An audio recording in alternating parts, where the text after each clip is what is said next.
आणि ज्या वेळेला अशा पद्धतीनं सत्य इतिहास सांगायची चळवळ एखादा व्यक्ती सुरू करतो, त्या वेळेला त्याचं पहिल्यांदा चारित्र्यहनन करायचं, त्याला अडचणीत आणण्याचा प्रयत्न करायचा. हे शक्य झालं नाही. डोक्यावरनं पाणीच जायला लागलं तर त्यावेळेला तिला खून करायचा ही सनातनी रीत आहे. आणि नुसता खून करायचं नाही, खुन्याचं समर्थन करायची पद्धत आहे ना. आज जी लोक या पुस्तकाला विरोध करतात त्यांचेच पूर्वज शिवाजी महाराजांच्या या स्मारकाला विरोध करतात. इतिहासाची पानं पलटून बघा. त्या गायकवाड पहिल्यांदा समजून घेतलं पाहिजे, तुला कुठल्या पारड्यात जायचं आहे. ज्यांनी तुझ्या पूर्वजांना शूद्र म्हणून हिरवलं त्यांच्या बरोबर मांडीला मांडी लावून बसायचं आहे. ज्यांनी तुझ्या समाजाला त्या सगळ्या शूद्राच्या गर्तेतनं बाहेर काढलं त्यांच्या बरोबर जायचं. शाहू महाराजांना स्वराज्यद्रोही छत्रपती म्हणणारा नचिकेळकर होता. शाहू महाराज छत्रपती असताना त्याला शूद्र म्हणणारा इथला राजोपाध्ये होता. आम्हाला शस्त्र चालवणं, दगडफेक करणं, गोळ्या चालवणं हे मुश्किल आहे का? आमच्या माणसाने तेच केलं. त्यांनी असा भेदभाव केला नाही की तुम्ही कुलकर्णी आहात, तुम्ही जोशी आहात, तुम्ही उपाध्याय आहात, तुम्ही राज्योपाध्याय आहात, तुम्ही राज्याच्या बाहेर घ्यावा. शाहू महाराज 3 वेळा खून करायचा प्रयत्न. कोण होते अतिरेकी? कोल्हापुरातलेच होते. आज सुद्धा आज वर्तमानपत्रात नाव आले बघा त्यांच्यातल्या काही वारसांची. त्यांनी त्यांचा वारसा नाही सोडलेला. ताम्या जोशी होता, केडबा कुलकर्णी होता, कोण कुठला कोरटकर काय माहित नाही, काय नाही. ज्यावेळेला 12 वाजता रात्री फोन करून आम्हाला शिव्या देतो, माझं पहिल्यांदा सांग. आम्ही त्याचा विचाराचा मुकाबला विचारानच केला. आम्ही त्याला त्याची आई बहिणीचा उद्धार नाही केला. म्हणजे जेव्हा शिवाजी महाराजांना शिवाजी म्हटल्यानंतर अपमान वाटलं, त्यांनी पहिल्यांदा बंदी कशावर घातली पाहिजे. गोस सरदेसाईंच्या पुस्तकाचं नाव शककर्ता शिवाजी आहे, शककर्ते शिवाजी नाही आहे. शिवाजी महाराजांच्या नावानं विद्यापीठ स्थापन करायची संकल्पना ज्यांच्या डोक्यात आली आणि ज्यांनी ते नाव दिलं ती माणसं शिवप्रेमी नव्हती. त्याला हे सांगायला पाहिजे ना की अरे तुझ्याच बाप जात्यांनी, आमच्याच पूर्वजांनी श्री शिवाजी नावानं शिक्षण संस्था काढल्या, शिवाजी महाराजांना शिवस्मारक उभी केली, शिवाजी महाराजांच्या नावानं विद्यापीठ उभी केली. ती माणसं शिवप्रेमी नव्हती असं म्हणायचं आहे का तुम्हाला? पानसरे अण्णांच्या विचाराचा मुकाबला विचारानं करायची हिंमत नाहीये का तुमच्या? ज्या वेळेला शिवाजी महाराजांचा सत्य इतिहास सांगायचं एक प्रकारे कमी झालेलं होतं, अशा वेळेला कॉम्रेड गोविंद पानसरेंनी हे व्याख्यान दिलंय आणि त्या व्याख्यानाची नंतर ही पुस्तिका केली. कोल्हापुरात राहणारे छत्रपतींच्या राजधानीत राहणारे व्यक्ती असं पुस्तक लिहितो, असं व्याख्यान देतो. कधी दिलंय उमेश? 87. आता जे ह्याच्यावर आक्षेप घेणारी व्यक्ती आहेत, सगळे मंडळी आहेत, यांना असं वाटतंय का की ठीक आहे पानसरे यांना चुकले, इथली लोक काय शहाणी नव्हती? आमचे छत्रपती, त्यांना असं वाटलं का कधी शिवाजी कोण होता असं म्हटल्यानंतर त्यांचा अपमान झालाय? असं यथकंचित ही कुणालाही कोल्हापुरातल्या नाही महाराष्ट्रातल्या कुठल्याही विद्वानांना असेल, सामान्य माणसांना असेल असं वाटलं. कारण पानसरे अण्णा हे सच्चे शिवचरित्र सांगत होते. त्यांनी त्या पुस्तकाला काय नाव दिले हा महत्वाचा प्रश्न होता. त्याच्यामधले त्यांनी जे काय सांगितलं, बेंबीच्या डेटापासून सांगितलं ते खूप महत्वाचं. शिवाजी महाराजांना रयतेचा राजा का समजलं जात होतं हे या पुस्तकातनं त्यांनी सांगितलं. राजा महाराजांचा सरदारांचा शिवाजी नाही, रयतेचा राजा, सामान्यांचा शिवाजी काय होता, सामान्यांचे शिवराय काय होते हे अण्णांनी सांगितलं. आणि म्हणून या पुस्तकावर लाखो लोकांनी प्रेम केलं. आता काही उदाहरणं आणि तुम्हाला सांग. जिजाऊ साहेबांचं उदाहरण दिलं, त्यांनी आपल्या पुत्राच्या नावाने शिवापूर पेठ बसवली. आता ही सगळ्या डाव्या उजव्या सगळ्यांच्यातली उदाहरणं आहे, फक्त एकाच नाही. म्हणजे ज्यांना शिवाजी महाराजांना शिवाजी म्हटल्यानंतर अपमान वाटतो त्यांनी पहिल्यांदा बंदी कशावर घातली पाहिजे. त्यांनी पहिल्यांदा बंदी गजानन भास्कर मेहेंदळ यांच्या Shivaji is life and times या ग्रंथावर. इतिहासाच्या दृष्टीने खूप चांगला ग्रंथ आहे, संशोधनात्मक आहे, पण त्यांनी सुद्धा शिवाजी म्हटलंय ना. तुम्ही फक्त पानसरे अण्णांच्या शिवाजी महाराजांच्या पुस्तकावर बंदी घाला, त्याच्यावर आक्षेप घेता, मग याचं काय. गोस सरदेसाईंच्या पुस्तकाचं नाव शककर्ता शिवाजी आहे, शककर्ते शिवाजी नाही आहे. मग जदुनाथ सरकारांसारख्या एका जगविख्यात इतिहासकाराच्या पुस्तकाचं नाव काय, हाऊस ऑफ शिवाजी आहे.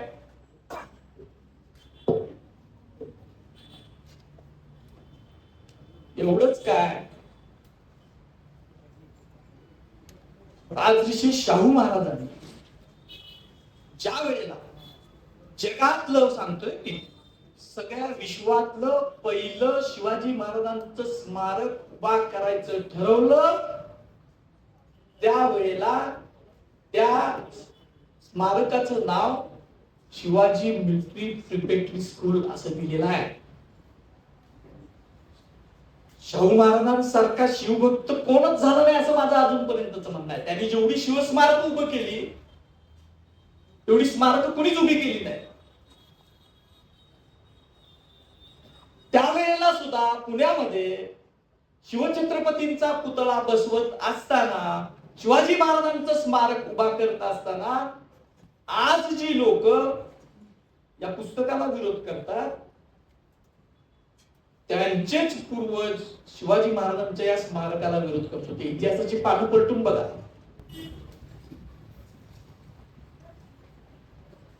मी बोलतोय हे पुराव्याच्या आधारावर बोलतो.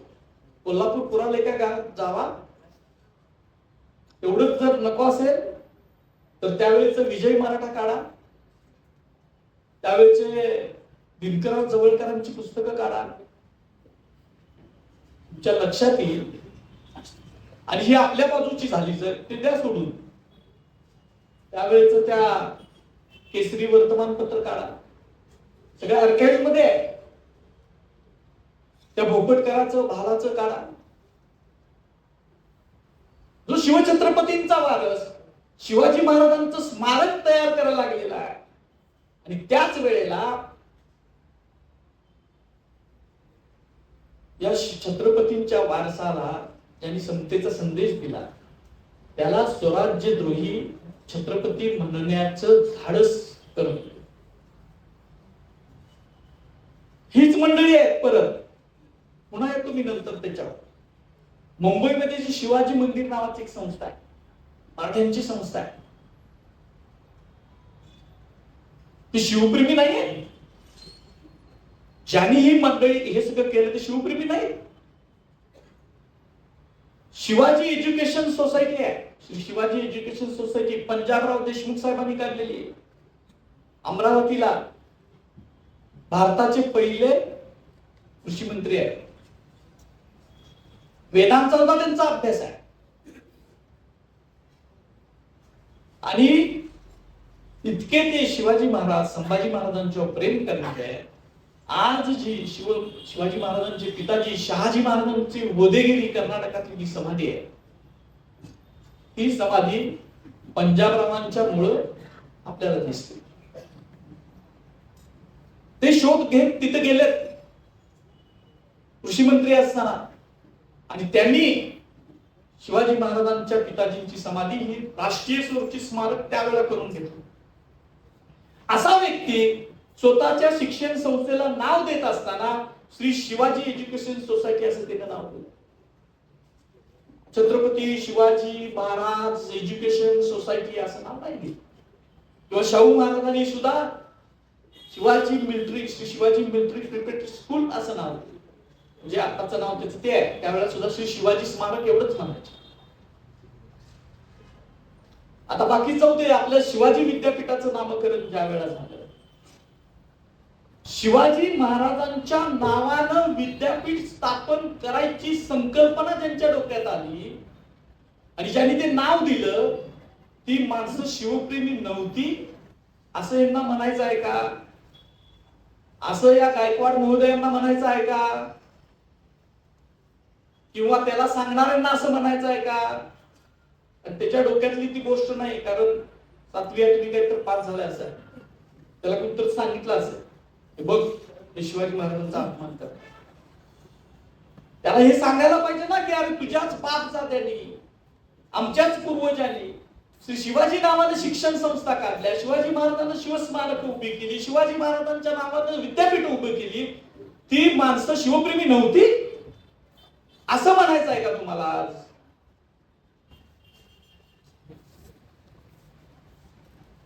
आणि या सगळ्या संस्था या मराठा बहुजनांनी उभ्या केलेल्या आहेत, ज्याच्यातून शिक्षण बरं महाराष्ट्र घडला. म्हणजे जी महाराष्ट्र घडवत होती, जी सैनिक घडवत होती,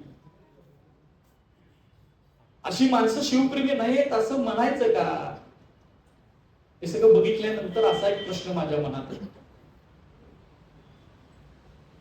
एवढंच काय, आता आमच्या कोल्हापूरचं एक उदाहरण आहे साहेब. आमच्या कोल्हापुरात शिवाजी पेठच आहे. मग आता हा गायकवाड सांगणार का आमच्या शिवाजी पेठवाल्यांना? शाहीर बसले दिलीपराव कुठं बसलेच ना, अहो शाहीर नाव बदला तुमचं, छत्रपती शिवाजी महाराज असं करा, असं सांगायची हिंमत आहे का त्याची? शिवाजी मंदिर सुद्धा आहे त्यांच्या, शिवाजी तर किती नावं सांगायची. आता हे झालं भावनिक झालं, पण तांत्रिक काय? तुम्ही आपल्या मराठी भाषेचा एक कोश आहे, त्या कोशामध्ये म्हणजे उत्पत्ती कोश असं त्याला म्हणतात. म्हणजे भाषेच्या शब्दांची उत्पत्ती कशी झाली आणि त्याचे अर्थ काय हे सांगणारा कोश आहे. आणि काय त्याच्यामध्ये जी हे प्रत्यय आहे, जी हे प्रत्यय कुणाला लावलं जातं? जी हे आदरार्थी आहे असं स्पष्ट त्याच्यामध्ये लिहिलं. कारण औरंगजेब शिवाजी महाराजांना जी लावत नव्हता, संभाजी महाराजांना जी लावत नव्हता. तो शिवा शिवा संभा असं म्हणायचं. कागदपत्रातले बातमीपत्रातले उल्लेख तसे आहे, पण आपण जी लावतो त्याच्यात आदर आहे. आणि तुम्ही बघा काही वंशावळी काढून आपल्या पूर्वजांची नावं 300, 200, 250 वर्षापूर्वी ही जी प्रत्यय नाही, गोंजी आहे, रूपाजी आहे, कान्होजी आहे, कितीतरी जी आहे. आता ह्याचा जी कुणी काढला? या 100 वर्षापूर्वी नंतर नाव बघा. गोंजीचं केलंय गोंद्या, धोंडजी सुद्धा आपलं नाव होतं, त्याचं धोंडू. लेखणी तुमच्या हातात होती, तुम्ही आमच्यातला आदर काढून टाकला, जी काढून टाकला. आता कुणी काढला? तर अगदी स्पष्टपणे सांगायचं झालं तर महाराष्ट्रामध्ये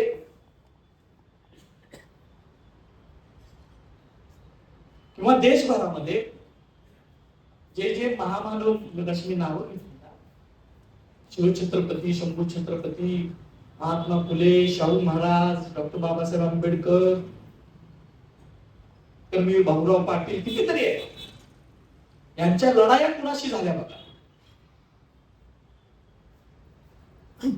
पानसरे अण्णांची लढाई कुणाशी होती बघा तुम्ही. शाहू महाराजांना स्वराज्यद्रोही छत्रपती म्हणणारा नचिकेळकर होता. शाहू महाराज छत्रपती असताना त्याला शूद्र म्हणणारा इथला राजोपाध्ये होता.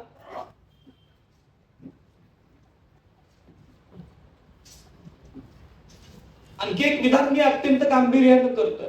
शाहू महाराजांचा 3 वेळा खून करायचा प्रयत्न झाला. कोण कोण होते अतिरेकी? कोल्हापुरातलेच होते. आज सुद्धा आज वर्तमानपत्रात नाव आले बघा त्यांच्यातल्या काही वारसांची. त्यांनी त्यांचा वारसा नाही सोडलेला. ताम्या जोशी होता, केडबा कुलकर्णी होता. 20व्या शतकातील महाराष्ट्र खंड पहिला मध्ये ह्या सगळ्यांची नावं आले. तुम्ही वाचा, गोविंद बापट वगैरे वगैरे वगैरे. 3 वेळा शाहू महाराजांचे खून करायचा यांनी प्रयत्न केला. का शाहू महाराजांचं खून केलं? खून करायचा होता यांना. शाहू महाराज हे रयतेचे राजे होते, रयतेची काळजी घेणारे होते. ते गादीवर आले त्यानंतर ते 2 एप्रिलला आले. 2 एप्रिल 1894 ला मुक्त्यारी मिळाली आणि 10 दिवसामध्ये त्यांनी एक आदेश काढलाय 14 एप्रिल 1894 ला. रयते जसं शिवाजी महाराजांचं एक पत्र आहे बघा, दळवटणीच्या छावणीच्या सैनिकांना लिहिलेलं, तशा पद्धतीचा तो आदेश आहे. 2 पानाचा आदेश आहे आणि म्युझियम मध्ये लावला. जसं शिवाजी महाराजांनी सांगितले की रयतेच्या भाजीच्या देठास ते हात लावू नये, असा राज्य कारभार करणारा, आपल्या प्रजेला सगळ्या जाती धर्मांना एक समान समतेचा संदेश देणारा, एक समान वागवणारा अशा शाहू महाराजांचा खुनाचा प्रयत्न का करतो? शाहू महाराजांनी कधी असं म्हटलेच नव्हतं. त्यांचं छत्रपती होते, फुल पॉवर मधले होते, पूर्ण अधिकार होता. त्यांनी असा भेदभाव केला नाही की तुम्ही कुलकर्णी आहात,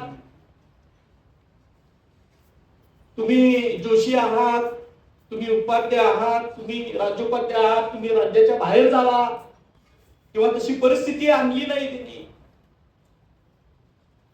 समतेनं वागत असणाऱ्या राजाच्या महामानवाचा खून करायचा प्रयत्न केला. कारण त्यांनी बहुजन समाजाला जागृत करायचं कंकण हातात बांधलं. त्यांनी बहुजन समाजाला शिक्षित करण्याचं कंकण हातात बांधलेलं होतं. आणि सगळ्यात महत्वाचं, मराठा बहुजनांना त्यांचा सत्य इतिहास सांगायचं काम शाहू महाराज करत होते. आणि त्याच्यातून शाहू महाराजांनी शिवाजी महाराजांची मंदिर बांधली. शाहू महाराजांनी केळुसकर गुरुजींच्याकडून पहिलं मराठीतलं सुव्यवस्थित, त्याच्यात इतिहासातल्या कंटेंट बद्दल काय 100-125 वर्षापूर्वीचं चरित्र आहे. थोडस आपण मतभेद असू शकतात, पण एक चरित्र शिवाजी महाराजांचं लिहून घ्या. खरा इतिहास सांगणाऱ्या व्यक्तीचा काटाच काढायचा. कारण सगळे मार्ग, आपण म्हणतो इतिहासाचा कोळसा कशाला उघडायला पाहिजे असे काही जण म्हणतात, सगळे मार्ग, सत्तेच्या सोपानाचा मार्ग सुद्धा इतिहासातूनच जातो. कारण माणसाची मानसिकता इतिहासात रमण्याची असते आणि इतिहासातून बोध घेऊन पुढे जाण्याची असते. डॉक्टर जयसिंगराव पवार काय सांगायचे? त्यांच्या संस्थेचं बोधवाक्य त्यांनी ठेवलं, इतिहास राष्ट्रस्य समाजस्य प्रबोधक. इतिहास हा राष्ट्राचा समाजाचा प्रबोधक आहे. आणि ज्या ज्या वेळेला अशा पद्धतीनं सत्य इतिहास सांगायची चळवळ एखादा व्यक्ती सुरू करतो, त्या वेळेला त्याचं पहिल्यांदा चारित्र्यहनन करायचं, त्याला अडचणीत आणण्याचा प्रयत्न करायचा. हे शक्य झालं नाही. डोक्यावरनं पाणीच जायला लागलं तर त्यावेळेला त्याचा खून करायचा ही सनातनी रीत आहे. आणि नुसता खून करायचं नाही, खुन्याचं समर्थन करायची पद्धत सुद्धा आहे. आणि म्हणून त्या गायकवाडनं पहिल्यांदा समजून घेतलं पाहिजे, तुला कुठल्या पारड्यात जायचं आहे. ज्यांनी तुझ्या पूर्वजांना शूद्र म्हणून हिरवलं त्यांच्या बरोबर मांडीला मांडी लावून बसायचं आहे. ज्यांनी तुझ्या समाजाला त्या सगळ्या शूद्राच्या गर्तेतनं बाहेर काढलं त्यांच्या बरोबर जायचं. निव्वळ भावनिकता कामाची नाही. भावनिकतेमुळं नुकसान होतं. आणि हीच गोष्ट पानसरे यांना त्यांच्या व्याख्यानातून आणि या पुस्तकातून त्यांनी सांगितलं. नाहीतर इतक्या मोठ्या संख्येनं पुस्तक स्वीकारली असती का हो? स्वीकारलं असतं का? अजून सुद्धा लग्नात असेल, सगळीकडे असेल, सगळीकडे पुस्तकं. अशी काय आपल्याकडे यंत्रणा आहे का? यंत्रणा आहे का प्रशांत आंबी सर, की पुस्तकं मोफत वाटायची आणि मग तुम्ही द्या म्हणून सांगायचं? पैसे देऊन लोक घेतात. मोफत असतं तर लोक घेतली असते. पैसे देऊन लोक घेतात, वाचतात. आणि अजून या महाराष्ट्रात तरी एकही माईका लाला जन्मलेला नाही या पुस्तकाचा व्यवस्थित प्रतिवाद करेल आणि त्याच्याबद्दल प्रतिविचारानं विचारावं. वाजपेयी साहेब म्हणायचे बघा, अत्यंत घाणेरडं मित्र ठिकाण केलं तरी सांगायचे. तिथे येऊन सांगितलं महाराष्ट्रात विचाराचा मुकाबला विचारानं करा. पानसरे अण्णांच्या विचाराचा मुकाबला विचारानं करायची हिंमत नाहीये का तुमच्या?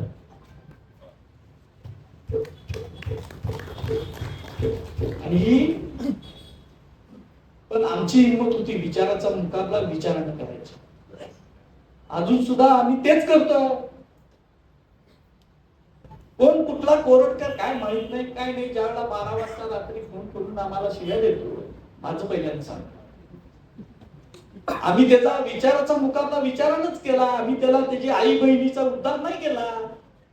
आम्हाला काही शिव्या येत नाहीत का?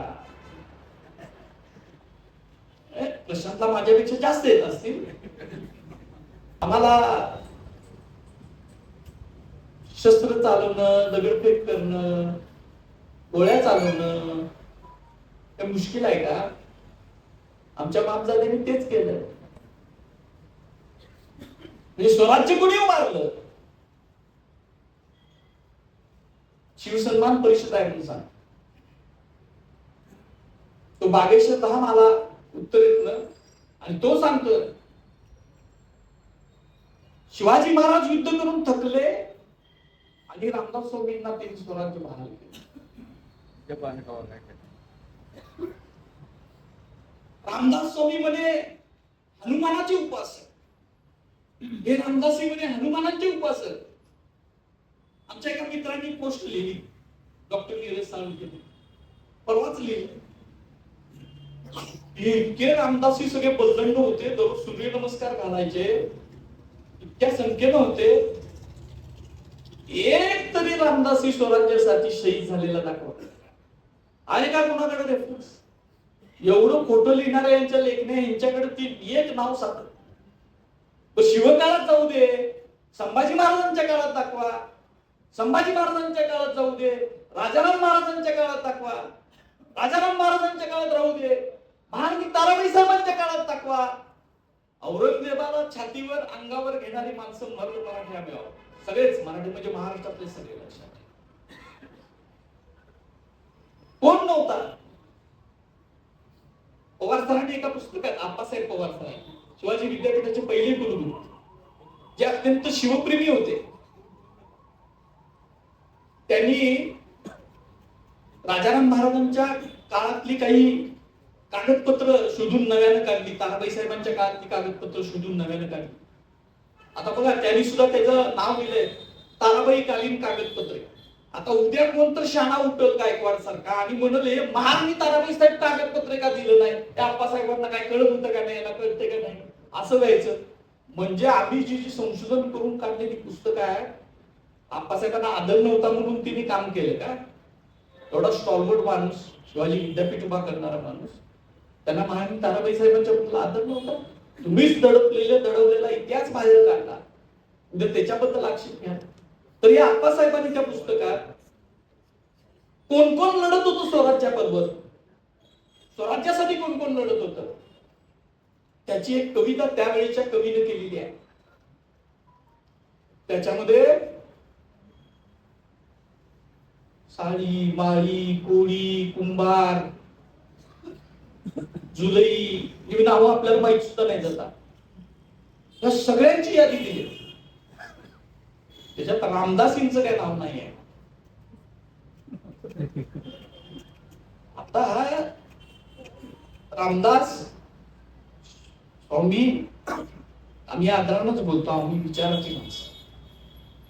आमच्यातल्या काही लोकांना राग येतो, त्यामुळे ते काही बोलतात, पण तो आम्ही समजून घेतो.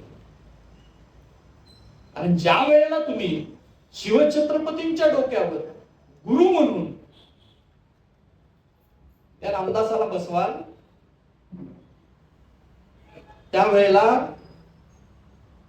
राग थोडासा येणार. पण म्हणून आम्ही माणसं नाही मारली. माणसं मारायची पद्धत ही तुमच्याकडनं आहे. जरासं आवर्त घ्यावं लागतं, परत कधी तर बोलेल. म्हणजे माणसं मारण्याबद्दलचा एक इतिहास आहे, तो आपण समजून घेतला पाहिजे. मी शाहू महाराजांचं सांगितलं. AMT जॅक्सन नावाचा एक माणूस होता, कलेक्टर होता नाशिकचा, संस्कृत तज्ञ होता. छत्रपती शिवाजी महाराजांच्या बद्दल त्याने लिहिलं, इंटरनेटला आहे बघा. आजची एशियाटिक सोसायटी मधली बहुतांशी पुस्तकं, कागदपत्र त्या AMT जॅक्सनचे. त्यानं सगळ्या कोकण, डांग, गुजरात भागात फिरला, कोकणात फिरला आणि आपल्या जे फोक लोअर आहेत त्या सगळ्या कलेक्शन केलं त्यानं. याची खून सुद्धा, ज्याच्या खुनाच्या खटल्यात माफीवीरांना त्या अंदमान मध्ये जावं लागलं, तो AMT जॅक्सन. तो शाहू महाराजांचा मित्र होता. शाहू महाराजांनी वेदोक्त चळवळीची ही जी काही चळवळीची लढाई होती ती वेगळी, पण ब्रिटिशांच्याकडं हे भूदेव कोल्हापुरातले हे ब्रिटिशांच्याकडे म्हणजे कुठं कुठं गेले. इथल्या मुंबईच्या गव्हर्नरकडे केस हारले, मग परत डायरेक्ट व्हॉइसरॉयकडे गेले. तिथपर्यंत लढण्यासाठी म्हणून संस्कृतची कागदपत्र आणि मदत शाहू महाराजांना ह्या जॅक्सनने केली. नाहीतर जॅक्सनला मारायचं कामच नव्हतं, त्यांनी मारलं. म्हणजे इतिहासाची माहिती, सत्य इतिहासाची माहिती सांगणाऱ्या लोकांचं खून करायचा हे कारस्थान. आणि त्यांनी केलेलं चांगलं काम, इतिहास, सत्य इतिहास सांगण्याचं काम, जर आपण फक्त शिवाजी कोण होता या नावावरनं आकंतांडव करत असतील तर आपण ते थांबवलं पाहिजे. आणि खास करून आपल्या कोल्हापूरकरांची ती जबाबदारी जास्त आहे. कोल्हापूर हे पानसरे अण्णांच्यावर प्रेम करणारं शहर आहे. आणि त्याच शहरामध्ये एका लढवया कॉम्रेडचं खून होतं आणि तिची बनावट करणारी सुद्धा माणसं आपल्याकडे आता उपवास झाला. कुठं थांबवलं पाहिजे. आणि हे थांबवण्यासाठी महाराष्ट्रामधला ब्राह्मणेतर वाद जो काय होता, त्याचा इतिहास जो आहे तो आपण समजून घेतला पाहिजे. एवढंच या ठिकाणी सांगतो. जय हिंद, जय महाराष्ट्र, जय हिंद. अशाच नवनवीन अपडेट्ससाठी डिजिटल कोल्हापूर चॅनेलला सबस्क्राईब करायला विसरू नका.